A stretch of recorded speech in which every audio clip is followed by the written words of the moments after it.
Good morning, students. So, here we are with the detailed explanation of the poem Foreign Lands, composed by Robert Louis Stevenson. As you're already aware, Robert Louis Stevenson was a novelist and a poet who loved to travel and write about his travels. So this poem is consists of 5 stanzas of 4 lines each. So that means here we have a 5 stanza line consisting of 4 lines each. Each stanza has 4 lines in this. And what is the poem about? It is about a child, about his imagination, fantasies, and his desires, dreams, what all he wants to see and what he is curious about. So it is all about his dreams and desires and his vivid imagination. The poem goes like this: Up into the cherry tree, who should climb but little me? So, who is the narrator here? It is a small child. Actually, it is the poet himself, imagining himself as a small child, that he's curious to see places which he has not seen before. He's curious about places which he doesn't know anything about, the places which are unfamiliar to him. So, for just to see those places, he climbs up a cherry tree. As a small child, he imagines himself as a small child and then he climbs up the cherry tree. I held the trunk with both my hands and looked abroad on foreign lands. So, who is the person who is climbing the tree? It is the poet himself as a small child. And why does he do that? Why does he climb that tree? Because he is curious about the places he has not seen. And just because he's small, he has to hold on to the trunk of the tree with both his hands. So I held the trunk with both my hands and looked abroad on foreign lands and held onto the tree very tight with my hands so that I shouldn't fall and so that I could have a better look of the places which I could see from that higher level when up there on the cherry tree. The places I could see from there. So he had a better look by holding on to the tree tight with both his hands. And what did he do after that? He looked abroad on foreign lands. What does this abroad mean? Abroad means in different directions. And what are those foreign lands? Those are the places he's not familiar with. He has not seen before. That is why he climbs on that tree so that he could have a better look of those unfamiliar places, because it is always when we climb on some higher level we can have a better look and a far away look of the places around us.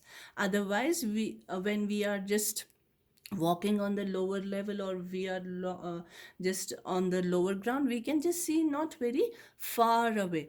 So when we climb up to higher ground or higher level, we can see far away places. That is why this child climbs on a cherry tree, so that he could have a better look of the far away places. So he holds on the trunk of the tree with his hands and looks abroad on foreign lands. And what does he see? What are those foreign lands for him? I saw the next door. This is the first thing he sees when he climbs that tree. I saw the next door garden lie, adorned with flowers before my eye, and many pleasant places more that I had never seen before. So, what is the first thing he sees? He notices. He sees the next door garden. That means the garden of his neighbor. And what does he see there? What places does he see? What things does he see? He sees the next door garden lie, adorned with flowers before my eye. So he sees his neighbor's garden, and there he sees that that garden is adorned. Adorned means decorated.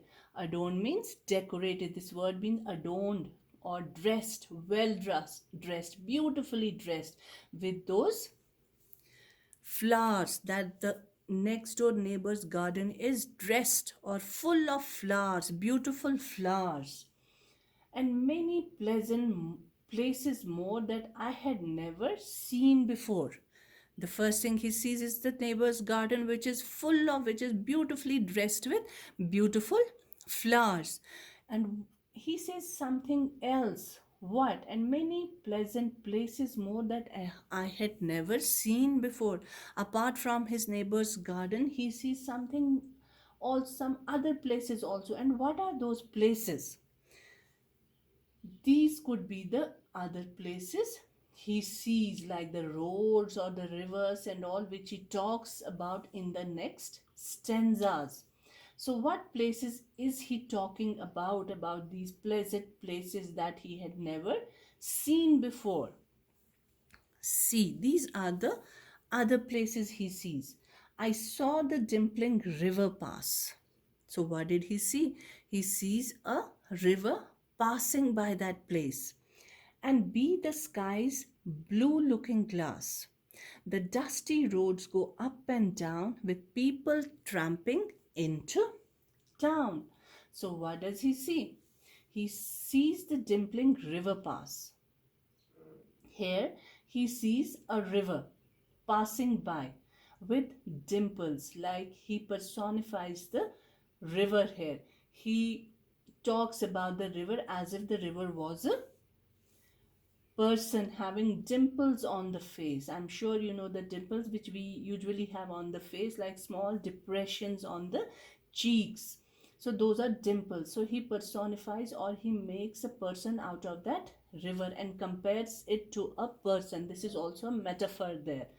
So he personifies and uses a metaphor. Those are the techniques or devices he uses in the poem, which we have already discussed in earlier poem. He uses some writing techniques or devices to make his poem beautiful. So he compares this river with a person and says that it has got dimples, which a river doesn't have, but only a person can have.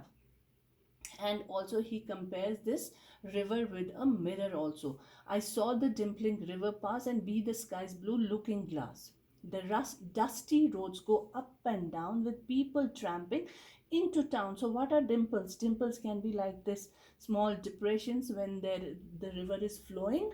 So it creates these small depressions, and the child calls them dimples. And be the sky's blue looking glass. So this river is acting as if it is a mirror for the sky, and we can see this reflection of the sky in this river. See, you can see there are clouds, and up there are trees, and we have the reflection of all these things in the river. So it is acting like a mirror for the blue sky. So looking glass is mirror. The dusty roads go up and down. What else does he see? That there are roads full of dust, and they are going up and down like people are walking on them on foot. Some are going away from him while others are coming down to him.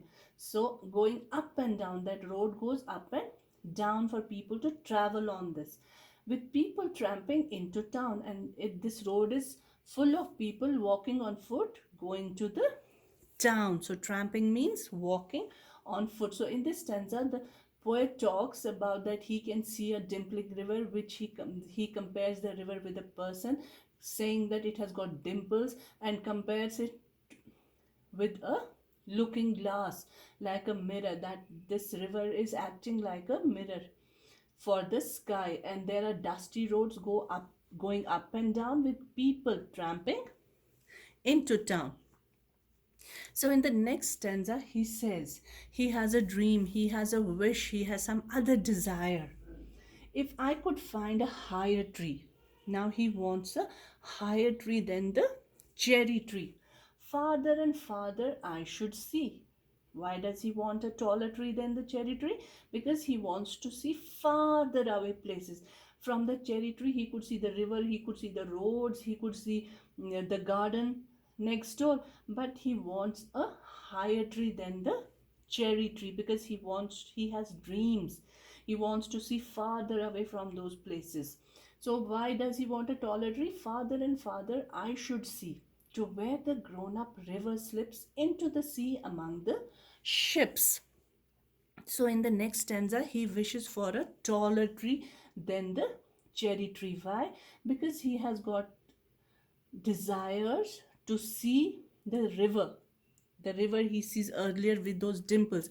Now he wants to climb up to a taller tree so that he could see this river, small river, growing into a big river and merging into the sea. So this is his desires, which he can't see from the cherry tree, but he wants to climb a taller tree so that he could see that river merging into the sea, to where the grown up river slips into the sea among the ships. So he wants to see this river merging into the sea, having ships, the sea having ships, and the kind of sea which has ships on it.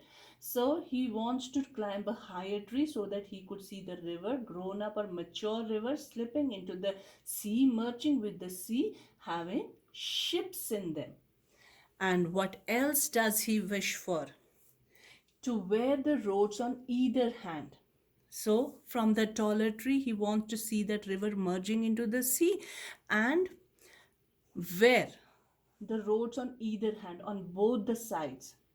First, he should see that river merging into the sea, and then the roads on the either side, on the both side of that tree, those roads should lead onward into fairy land. So he wants to see the fairy land. Ultimately, he wants to go to the fairy land. And what does he want there? What does he want to see there? What kind of fairyland does he want to see?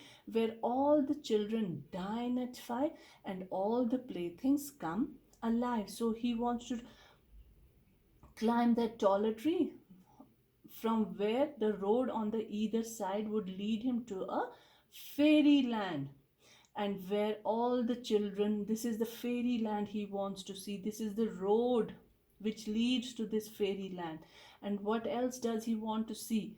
He wants the children, he wants to be in a fairyland where all the children dine at 5 and all the playthings come alive, like in the movie Toy Story, and there are so many movies where these toys come alive. So he wants to be in such a fairyland, a beautiful fairyland where all the children dine at 5 and after that it is their playtime with toys coming alive for them. So here his imagination runs wild. In the last stanza, it is a wild imagination which is working overtime. So that was it about the poem Foreign Lands, composed by Robert Louis Stevenson, where the poet talks about his imagination as a child, what all he wants to see. He wants to see the places which were unfamiliar to him. And since he was a travel writer, so he was always fond of traveling as a child also. This tells us about his liking also, that ever since he was a child he wanted to see those unfamiliar places. So when he grew older, he went to those places. He uh, had this desire of traveling to places, so he did it in his later life and even wrote about it. So this was the poem about a child's wild imagination. Thank you, children.